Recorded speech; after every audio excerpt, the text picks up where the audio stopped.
तो फिल्म का सीन शुरू होता है एक मेट्रो हाईजैक से। पूरी मेट्रो को हाईजैक करने के बाद ये विक्रम सिंह राठौर जो एक विलेन बन के आता है, ये सरकार से पैसे मांगता है 40,000 करोड़। इतनी बड़ी रकम सुन के सबके सब तंग रह जाते हैं। वहीं इस पुलिस ऑफिसर को जो बहुत ही काफी फैशनेबल होती है, ऐसा लगता है पुलिस में फैशन शो करने आई है, तो उसको बुलाया जाता है। विक्रम राठौर इस बात से गुस्सा होता है कि सरकार बड़े बड़े बिजनेसमैन का 40,000 करोड़ का कर्जा माफ कर सकती है, लेकिन गरीब किसान का 40,000 का भी माफ नहीं करती। पूरी मेट्रो को हाईजैक करने के बाद 40,000 करोड़ की शर्त रख के वो पैसे सरकार से ले तो लेता है, लेकिन वो सारे किसानों में बांट देता है। यहाँ हम देखते हैं कि ये विक्रम राठौर सिर्फ हाईजैक करने के लिए विक्रम राठौर बना था। असल में इसका नाम आजाद है और ये एक पुलिस वाला है। उसके बाद उसका अगला मिशन होता है डॉक्टर इरम को इंसाफ दिलाना, जो उसके जेल की कैदी होती है। वो उन सभी औरतों को इंसाफ दिलाना चाहता है जो उसकी जेल में बिना गुनाह के कैद है।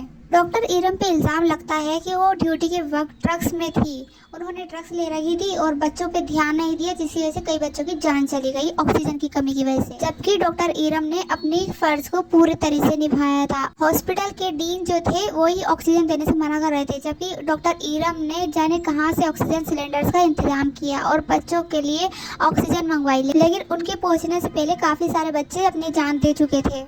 इस केस में इरम को बहुत बुरी तरह फंसाया जाता है और लोग उन्हें ही गुनहगार समझते हैं। अदालत उन्हें 2 साल की सजा देती है। डॉक्टर इरम को यहाँ इंसाफ दिलाने के लिए विक्रम राठौर शर्त रखता है कि सारे गवर्नमेंट हॉस्पिटल में सब तरह की सुविधाएं होनी चाहिए। कोई भी मरीज किसी कमी की वजह से इस तरह ना मरे और ना ही किसी डॉक्टर पे ब्लेम आए। जिन लोगों ने डॉक्टर इरम को फंसाया था उनसे भी उनका गुनाह कबूल करवाता है, जिससे डॉक्टर इरम बेगुनाह साबित होती है लोगों की नजर में। जो लोग डॉक्टर इरम के साथ बुरा सलूक कर रहे थे वो भी पछताते हैं और ये हकीकत की भी कहानी है। किसी डॉक्टर के साथ रियल में ऐसा हुआ था, उसी केस को इस फिल्म में दिखाया गया है। बल्कि इस फिल्म में ज्यादातर जो भी केस है ना, वो रियलिटी से ही लिए गए। इंडिया में कई लोगों के साथ गलत होता है और वही इस फिल्म में दिखाया गया। विक्रम राठौर अपनी पहचान छुपाता है क्योंकि वो विक्रम राठौर इसलिए बन रहा है क्योंकि उसका जो बाप था वो बहुत ईमानदार फौजी था और उसके माँ बाप पे भी गलत इल्जाम लगा के उन्हें फंसाया जाता है। इसलिए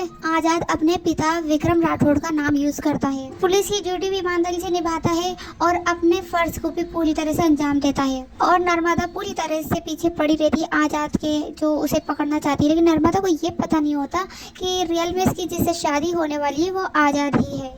यहाँ इन दोनों की जबरदस्त फाइट होती है, लेकिन उसके बावजूद भी नर्मदा उसे पकड़ नहीं पाती। उसके बाद नर्मदा की आजाद से शादी हो जाती है। आजाद उसे सब कुछ सच बताना चाहता है, वो उसे धोखा नहीं देना चाहता, लेकिन काली के लोग उस पर अटैक कर देते हैं और दोनों को बंदी बना लेते हैं। यहाँ नर्मदा की गोली भी पड़ जाती है। वहीं रियल विक्रम राठौर आ जाता है आजाद को बचाने। जेल की वो सभी लड़कियां जो विक्रम की मदद करती है उसे बचाने पहुँचती है, लेकिन उनके कुछ भी फायर करने से पहले ही अकेले विक्रम राठौर सबको अकेले ही हैंडल कर लेते हैं। सब तंग रह जाती है कि ये आजाद की तरह दिखने वाला शख्स है कौन। यहाँ फाइट सीन खत्म होता है और विक्रम उसे आजाद को अपने कंधे पे उठा के ले जाता है। ये फिल्म बहुत ही जबरदस्त है। ये फिल्म का पहला भाग है और हमने आपको इंटरवल तक की स्टोरी सुना दी। आगे की स्टोरी के लिए पार्ट 2 देखें।